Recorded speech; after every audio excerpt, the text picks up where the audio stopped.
Movie की starting में हम देखते हैं एक लड़की पार्क में जॉन को, जो कि मूवी थिएटर में बैठी हुई सो रही थी। जब उसकी नींद खुलती है तो उसके आसपास के सारे लोग गायब हो गए थे। मे जॉन वहाँ पर देखती है तो उस पूरे थिएटर में कोई भी नहीं था और वो बाहर आने लगती है तो दोस्त भी लॉन्ग हो जाते हैं। अब वो थिएटर में एक स्पिरिट को देखती है और जब उसकी पिक्चर को क्लिक करती है तो पिक्चर में उसको एक भयानक चेहरा और एक ईमेल आई दिखाई देती है। अब वो थिएटर के बैक डोर से भागती है, लेकिन वो स्पिरिट यानी कि गोस्ट उसको फॉलो करती है और उस पर अटैक कर देती है, जिसके साथ ही मे जॉन की नींद खुल जाती है क्योंकि ये एक नाइटमेयर था। और वो ये सब अपने डायरी में नोट करने लगती है क्योंकि वो एक स्क्रिप्ट राइटर और डायरेक्टर थी। अब अगले सीन में वो अपने फ्रेंड से मिलती है जो कि उसके साथ ही एक प्रोडक्शन कंपनी में था। वो बोलता है कि मे जॉन की स्टोरी में मजा नहीं आ रहा है और उन्हें कोई अच्छी स्टोरी चाहिए होगी, नहीं तो प्रोड्यूसर उन दोनों को ही निकाल देगा। जिस पर मे जॉन 2 हफ्ते का टाइम मांगती है एक अच्छी स्टोरी रेडी करने के लिए। अब मे जॉन अपने फ्रेंड चुनसो के साथ में बैठी हुई थी और वो दोनों बात करते हैं उसकी अगले स्क्रिप्ट के बारे में, जिस पर वो ये बताता है कि उसने अपने फ्रेंड से एक स्टोरी सुनी थी आज से कई साल पहले।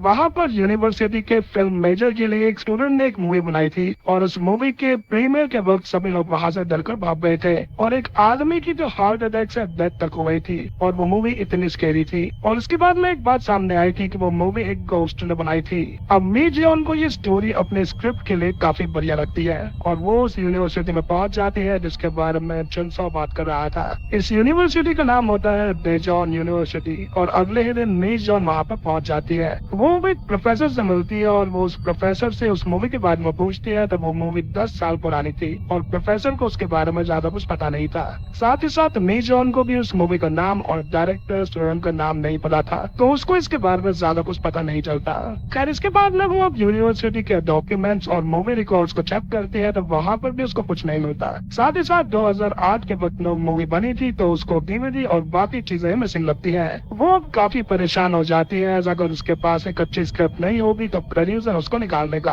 खैर कुछ देर के बाद में मी जॉन एक रेस्टोरेंट के अंदर बैठी होती है और उसकी नजर कॉलेज के कुछ स्टूडेंट्स के ऊपर पड़ती है। अब वो उन स्टूडेंट्स के पास में जाती है और उनके साथ एक गेम खेलने का बोलती है जिसके अंदर वो स्टूडेंट उसको एक स्केरी स्टोरी सुनाएंगे और अगर वो यूनिवर्सिटी से रिलेटेड हुई तो उनको कुछ पॉइंट्स मिलेंगे और उसके बाद में अगर वो रियल स्टोरी हुई तो और भी ज्यादा पॉइंट्स मिलेंगे और गेम जीतने पर उनकी कोई भी एक विश पूरी की जाएगी, जिसके लिए वो स्टूडेंट मान जाते हैं। और अब एक स्टूडेंट एक स्टोरी सुनाता है कि यूनिवर्सिटी के पास के थिएटर में एक एक्ट्रेस की आग लगने से डेथ हो गई थी, लेकिन तभी मी जॉन उस स्टूडेंट को रोक देती है क्योंकि ये चीज वो जानना नहीं चाहती थी। अब दूसरा स्टूडेंट कहानी सुनाना शुरू करता है कि 10 साल पहले यहाँ पर एक मूवी का प्रीमियर हुआ था और सब लोग उससे डरकर भाग गए थे और एक इंसान की तो जान तक चली गई थी, वो भी हार्ट अटैक से। और फिर उस स्टूडेंट जिसकी वो मूवी थी उसने ये बताया कि ये मूवी एक गोस्ट ने बनाई है। अब उस गोस्ट ने उस क्रू को जो कि अबैंडन थिएटर में मूवी शूट करने गया था उन पर अटैक किया और सबको मारने लगा। तभी बीच में ही दूसरा स्टूडेंट बोलता है कि यही कहानी तो सुनाने वाला था उस गोस्ट की जिसका नाम सुमी है और उसने उस डायरेक्टर स्टूडेंट से पूछा कि उसे कैसी मूवी बनानी थी। इस पर उस डायरेक्टर ने बताया कि सबसे ज्यादा डरावनी मूवी, यानी कि जब गोस्ट मूवी थी उसके गोस्ट ने पूछा था उस डायरेक्टर से कि वो कैसे मूवी बना रही है, जो कि अपने आप में ही खतरनाक चीज है। कर अब तीसरा स्टूडेंट ये बोलता है कि उस मूवी का नाम बॉर्निंग था जिसको एक फिल्म फेस्टिवल के लिए सेलेक्ट करा गया था। कर अब रात को मी जॉन अपने घर पर होती है और उसे वॉशरूम से वाटर टैप की आवाजें आने लगती है और वो चेक करती है तो वहाँ पर कुछ भी नहीं था। और फिर उसे अपने पास्ट के विजन्स आते हैं जिसके अंदर वो अब्यूज की विक्टिम थी और एक दिन खुद को खत्म करने के लिए अपने हाथ की नस तक काट लेती है, वो भी बाथटब में बैठकर, जो कि हॉरर मूवीज में काफी होता है। खैर अगले दिन वो उस फिल्म फेस्टिवल को ऑर्गेनाइज करने वाले प्रोडक्शन कंपनी के पास में जाती है जहाँ पर उसकी जान पहचान थी। तो वो उस आदमी से उस मूवी के बारे में पूछती है। वो आदमी डेटाबेस से मूवी निकालने लगता है और बताता है कि ये मूवी आई तो प्रीमियर के लिए थी लेकिन बाद में इसे कैंसिल कर दिया गया था। अब उसको वो वार्निंग मूवी मिल जाती है और वो बोलता है कि ये आर्काइव में पड़ी हुई है, मींस डेटाबेस से हटा दी गई है। बट वो अपने सीनियर से पूछता है मूवी को अनआर्काइव करने के लिए।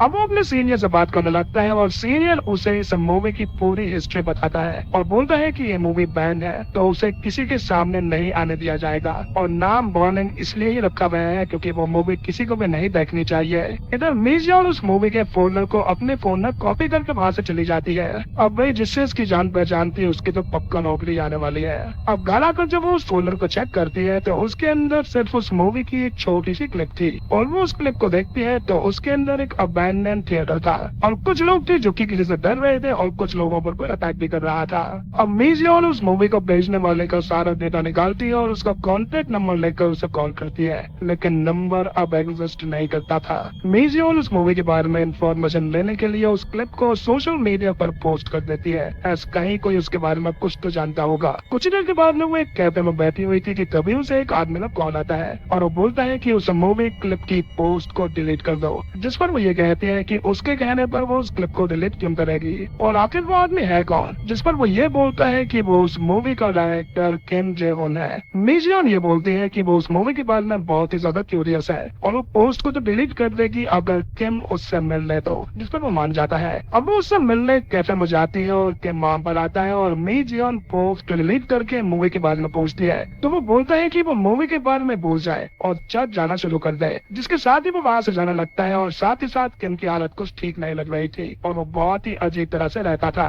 तभी मेजियन ये बोलती है कि अगर किम बिना कुछ बताए वहाँ से गया तो वो फिर से उस वीडियो को पोस्ट कर देगी, जिस पर किम गुस्से में उससे बोलता है कि देर होने से पहले वो रुक जाए। साथ ही साथ किम उसके बारे में सारी जानकारी लेकर आया था। किम के वहाँ से जाने के बाद में मेजियन उसका पीछा करने लगती है और उसका घर देख लेती है। अब रात को किम घर से बाहर जाता है तो मेजियन उसके घर के अंदर एंटर कर जाती है। अब वो घर के अंदर देखती है जो कि बहुत ही गंदा था और बहुत ही अजीब था, जहाँ पर हर जगह होली क्रॉस लटके हुए थे और कैंडल्स जल रही थी। वो किम के रूम में जाती है जहाँ पर ढेर सारी अजीब सी ड्राइंग्स थी जो कि काफी डिस्टर्बिंग भी थी। अब रूम के अंदर एक क्लोजेट भी था और वहाँ पर एक बैग के अंदर वार्निंग मूवी की हार्ड ड्राइव उसको मिल जाती है, लेकिन तभी किम वापस आ जाता है और मेजियन बेड के नीचे छुप जाती है। किम बोलता है कि उसको पहले ही सबको जला देना चाहिए था। साथ ही साथ वो अपने आप या फिर किसी इनविजिबल चीज से बोलता है कि आखिर उसे चाहिए क्या और वो बाहर चला जाता है। मेजियन बेड के नीचे से बाहर आती है और घर से बाहर जाने की कोशिश करती है, लेकिन तभी किम उसको पकड़ लेता है और ये बोलता है कि इस ड्राइव को वो उसको नहीं ले जाने देगा,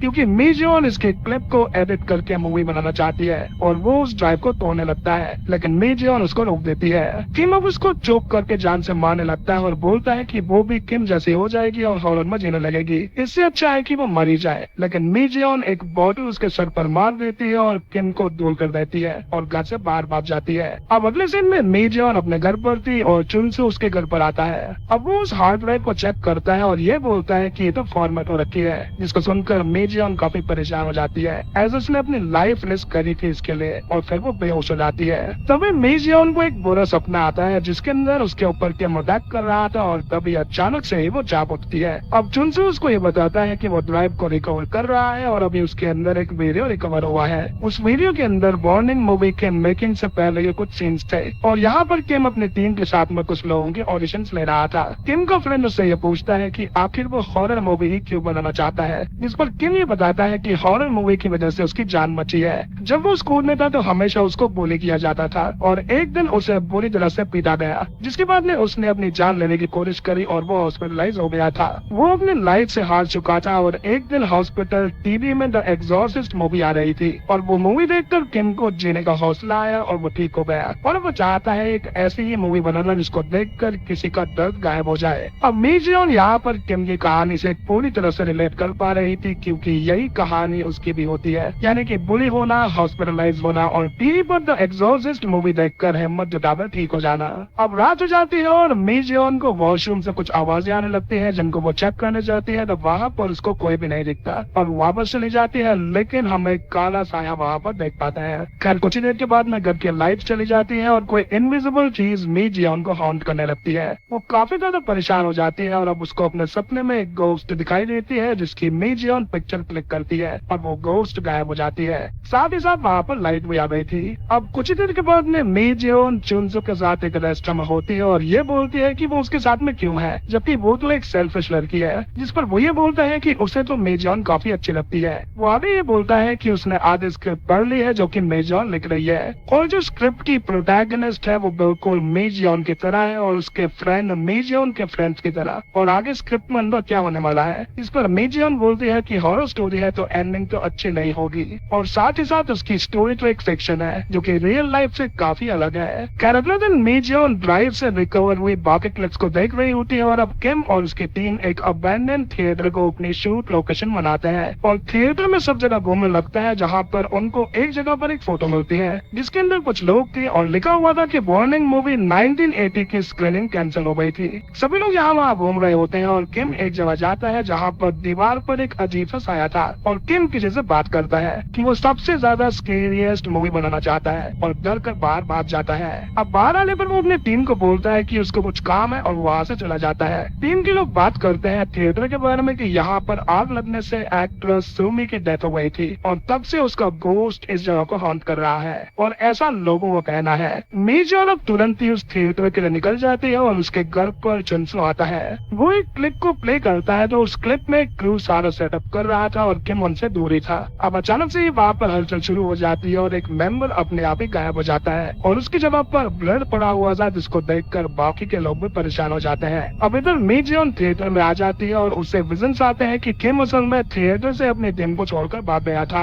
अब वो अंदर जाती है और किम की टीम को देखती है जिसको सुमी के गोस्ट ने बड़ी बेरहमी से जान से मार दिया था। सुमी लास्ट में क्रू के लास्ट मेंबर को मारने आती है और यहाँ पर थिएटर स्क्रीन पर हम देख पाते हैं कि सुमी एक हैंग सीन को शूट कर रही होती है कि तभी वहाँ पर आग लग जाती है और सभी लोग जान बचाने के लिए भाग गए थे और इस तरह से सुमी की डेथ हुई थी और वो इस लास्ट मेंबर को भी जान से मार देती है। यानी कि यहाँ पर हम सुमी के गोस्ट के पास्ट को भी देख पाते हैं कि उसकी मृत्यु कैसे हुई थी, साथ ही साथ इस क्रू के बारे में भी, यानी कि वार्निंग मूवी के बारे में। मेजर वहाँ से बाहर जाने लगती है बट किम वहाँ पर आता है और उसको पकड़कर अंदर ले जाता है और बांध देता है। अब किम सब जगह पर फ्यूल डालता है और वो इस जगह को आग लगाने की वाला था और मेजर उससे बोलती है कि उसको सब पता चल गया है कि किम इनोसेंट था, सबको उस गोस्ट ने मारा है, जिस पर किम बोलता है कि वो इनोसेंट नहीं था। और हम फ्लैशबैक देखते हैं कि सबके मारने के बाद में किम वापस आया था, सारे की सारे टेप्स को वो ले गया था, जिसके बाद में उसने उन टेप्स को एडिट किया और एक मूवी बनाई और वो अपनी मूवी से बहुत ही ज्यादा खुश था।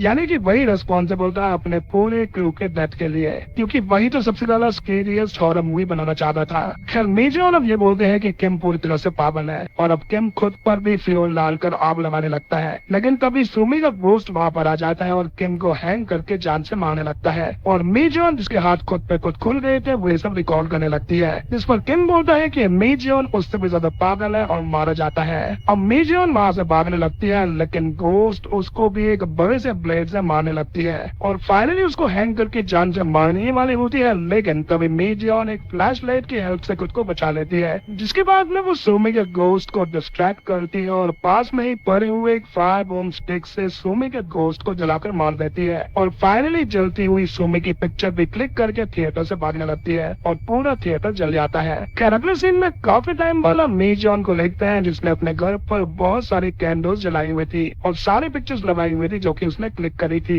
मेजर अब एक मूवी प्रीमियर हो जाती है और इस मूवी का नाम है वार्निंग, इसको मेजर ने डायरेक्ट किया था और ये उसकी कहानी पर बेस्ड होती है। तभी हम एक फ्लैशबैक देखते हैं कि चुनसू मेजर को बचाने थिएटर आया था लेकिन वो आग में फंसकर मर गया और मेजर उसको वहीं पर छोड़कर चली गई, यानी कि ये लड़की वाकई में सेल्फिश थी। और ये जो मूवी वार्निंग दी है मेजर की असली कहानी के ऊपर बेस्ड होती है जिसको मेजर के अलावा कोई नहीं जानता था। इस मूवी को लोग बहुत ही ज्यादा पसंद कर रहे थे और मेजर अपने मूवी से काफी खुश थी और